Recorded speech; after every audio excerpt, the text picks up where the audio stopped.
Hi everyone, again, I'm Bridget Sullivan, Coordinator for Disability Support, and this is another segment of the Disability Support Services presentation for faculty. Here we're going to briefly go over service animals in higher education. So what is a service animal? A service animal is any dog, with the exception of sometimes a miniature horse is allowed, that has been individually trained to do a work or perform a task for an individual with a disability. The disability can be physical, sensory, psychiatric, intellectual, or another mental disability. And what are some examples of tasks? What is a task? Well, that's pretty vague, right?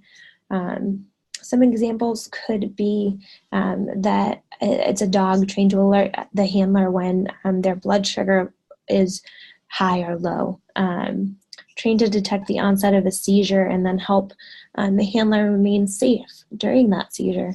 It could be a dog that's trained to walk ahead and scan the room before a handler enters for someone with PTSD or post-traumatic stress disorder. And it's important to remember that a service animal is an extension of the handler and is therefore designed to go everywhere in public with the handler. I like to use the analogy of a cane or a walker, a wheelchair. You would never deny someone the use of their cane, walker, or wheelchair. And that's kind of the same concept of the service animal. And then, so what do you do if you have a service animal in your class? Treat them the same as any other student. If you have questions, reach out to me directly. I would discourage you from questioning the student about their service animal. There are very few questions that we can ask, and kind of asking anything beyond the legal parameters really opens us up to litigation. It also makes a really uncomfortable situation for the student. So again, please just reach out to me directly if you have questions about whether or not a student can have a service animal in class. Generally, our students are grown adults. They are not trying to sneak their pets into the room. They're not trying to bring their pets to class.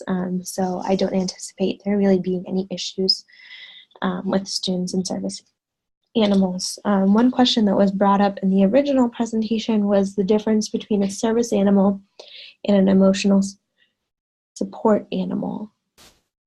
So an emotional support animal is any animal that provides comfort to an individual. It could be a dog, cat, hamster, rat, kind of, you name it. Versus the service animal, again, is a dog or a miniature horse that is trained to perform a specific task. And that's really the key difference, is the specific task piece. An emotional support animal is also generally only allowed in housing and on airplanes, and they're not generally allowed in the classroom.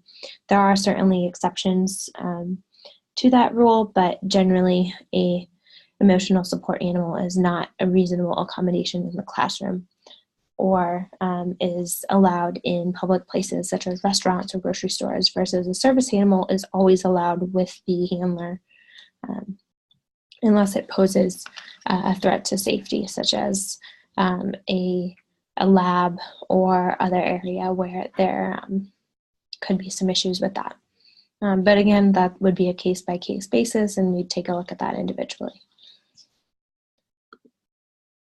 And then we'll move on to the next session in the next segment, so please click forward for the final piece.